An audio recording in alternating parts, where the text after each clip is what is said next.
This is Michael Popak, Legal AF, with some breaking news. The conviction of a far-right extremist for election interference arising out of his role on social media to try to suppress the vote, targeted at women and Hispanics, Latinas, and all of that because of his participation in 4chan and other dark web locations. His campaign, the guy's name is Douglas Mackey, a.k.a. Ricky Vaughn, and his online persona. On one hand, as Douglas Mackey, he made racist, sexist, anti-Semitic comments about women, about Latino voters, about Jews. And in his persona as Ricky Vaughn, he acted like he was trying to help those very groups vote by tricking them into believing they could vote by text or they could vote by social media. We all know that the only way that you can vote legitimately and to exercise your enfranchised power is to go to the voting precinct to vote in person or vote by mail or whatever is required in your home district, but certainly not vote by text. He took advantage of gullible people that he tried to take advantage of by posting images of black women voting, Latina women in a conference room with literature pulled from the Hillary Clinton campaign that looks like it was coming from the campaign, encouraging them to vote.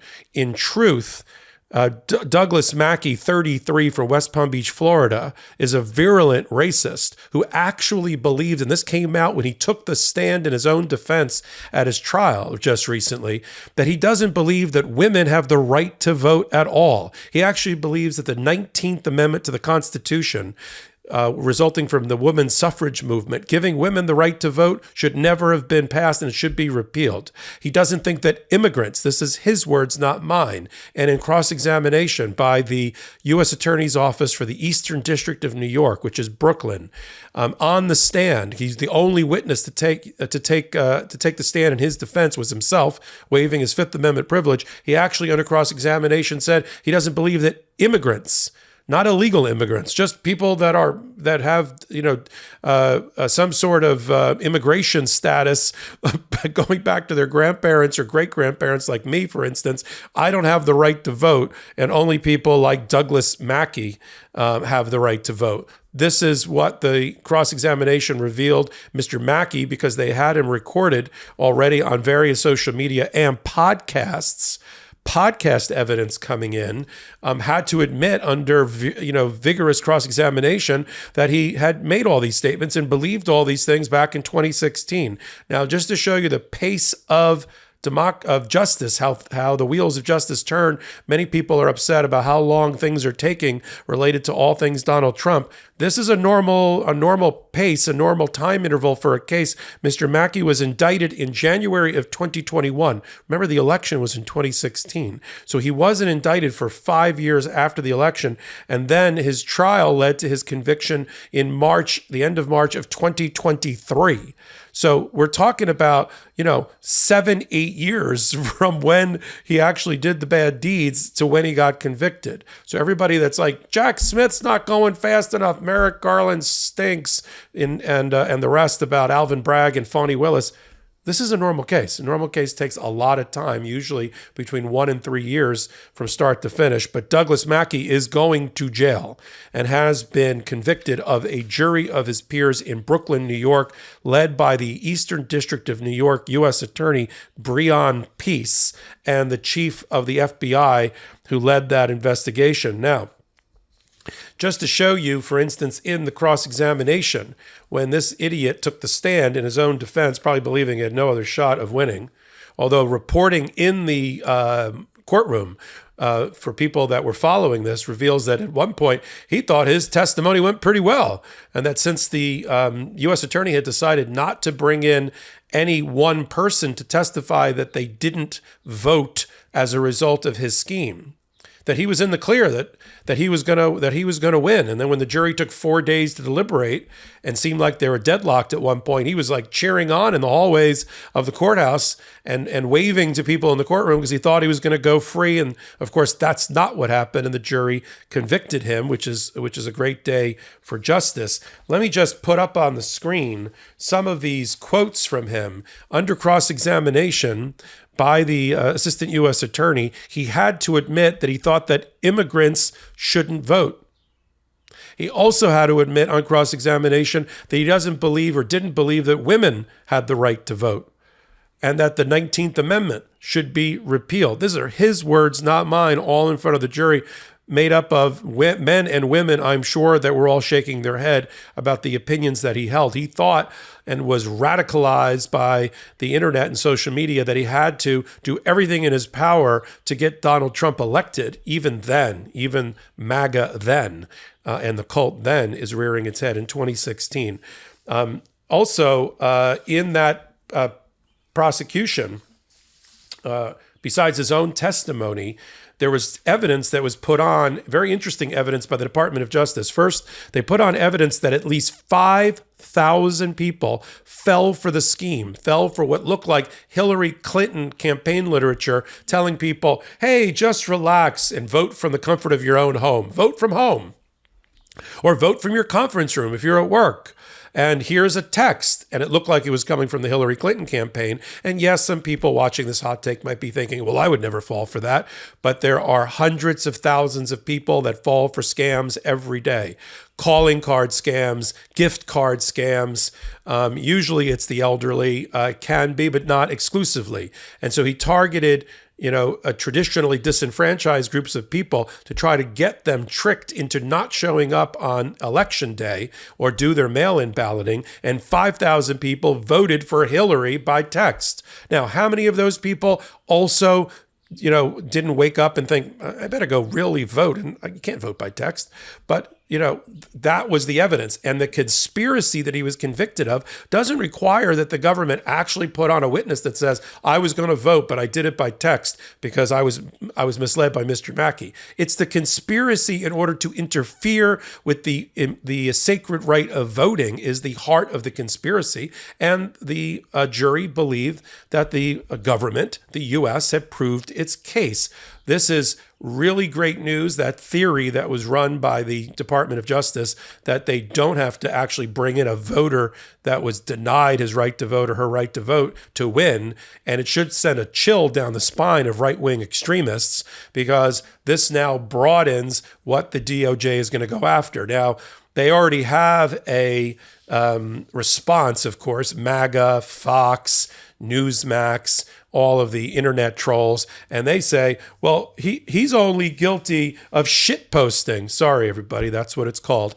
He's only guilty of SH posting, which is protected by the First Amendment if you stay within the boundaries and you color within the lines. It's all right to call your neighbor an a-hole. It's not all right to convince your neighbor to deposit his Social Security check into your bank account.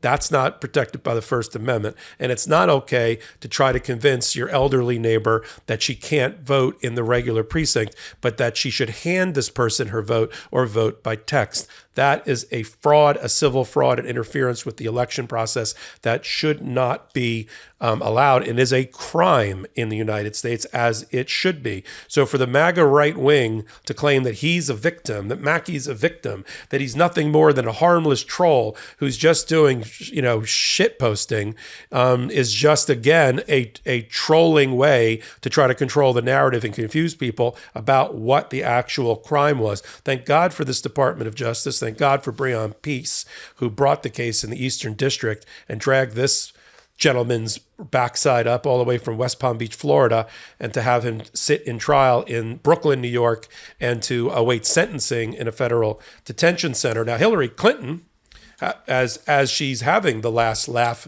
a lot recently, including with Donald Trump being arrested. All the lock her up seems to have, how do you put it, backfired. And actually the person leading the chance is the one that's looking down the barrel of losing his liberty.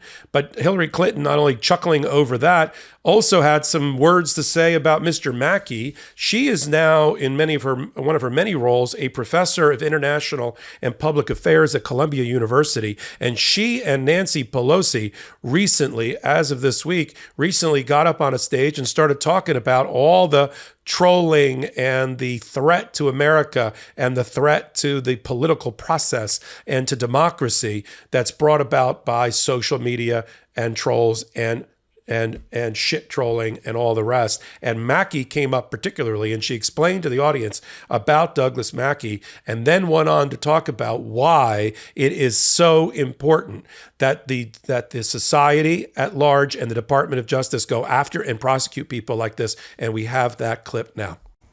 You know, democracy requires at least a minimal level of trust. Mm-hmm.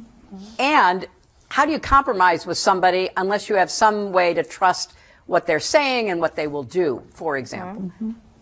So if we are going to turn our politics over to people who maybe just for the heck of it are making up stuff to misrepresent leaders, or maybe because they know they can achieve it if they do, then where does this stop?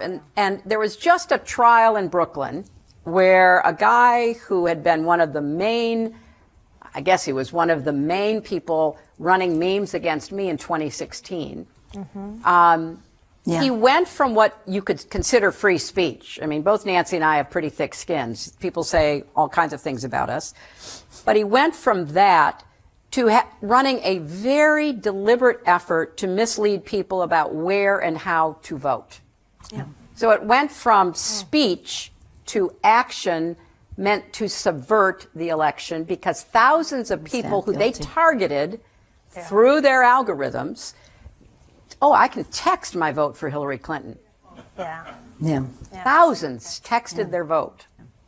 So we already know this has real world consequences, but we're just at the tip of what can happen to us because we are either incapable, unwilling, or just confused about what to do to try to rein all of this in. So that was Hillary Clinton saying it as more eloquently, of course, than I ever could. And she was the victim, ultimately, of this right-wing campaign that Mr. Mackey went into. Now, he admitted that he got sucked in and he was weaponized and he was part of basically a sleeper cell of right-wing trolls, that he fell in with 4chan and all of the other dark web areas where people like him, trolls under a bridge, reside. But that's no excuse, and that's not a defense, and that's not a First Amendment defense to steal money from a baby or candy from a baby or convince your neighbor not to vote that day because you'll do it for her, or just here, fill out this ballot and I'll run it down to the precinct when you don't. That's called a conspiracy to prevent and to stop somebody from exercising their sacred right to vote. And that is now firmly established, of course, as a crime. And these are the things around Jan 6 that the Department of Justice, led by Merrick Garland and by his U.S. attorneys, are doing every day to protect voting rights in America. It's not often talked about. It's a little sung, almost thankless job. But we're here, and I'm here on a hot take like this to thank the Department of Justice, to thank U.S. Attorney Breon Peace, and to say thank you to Hillary Clinton for all that she's had to put up with. And now all of this is coming back in her favor. Of course, the pendulum has swung hard as justice has now caught up to the dastardly deeds of people like Douglas Mackey, a.k.a. Ricky Bobby Vaughn, whatever you want to call him. He'll be going to jail for a long time as a result of what he thought was I'm just trolling. Well, you can tell that to your cellmate, because that's where you're off to. We do hot takes like this. I do them about every day, if not every hour. I'm a regular contributor and reporter for MeidasTouch Network, and on Wednesdays and Saturdays, I co-anchor a show called Legal AF on the MeidasTouch Network. We do it in YouTube format. You can watch it on Wednesdays and Saturdays. We curate the top 5 stories at the intersection of law and politics and bring them to you. And then we also blast it and put it on all the platforms where you can get your podcasts from. And if you like what I'm doing, I'm Michael Popak, and you can follow me on all social media at MS Popak. Michael Popak, Legal AF Reporting. The best part of waking up? MAGA Tears in my cup. Check out the new MAGA Tears mug available now at store.MeidasTouch.com. That's store.MeidasTouch.com. It's 100% union made right here in the USA. I know I'm not tired of winning yet. How about you? Get yours today.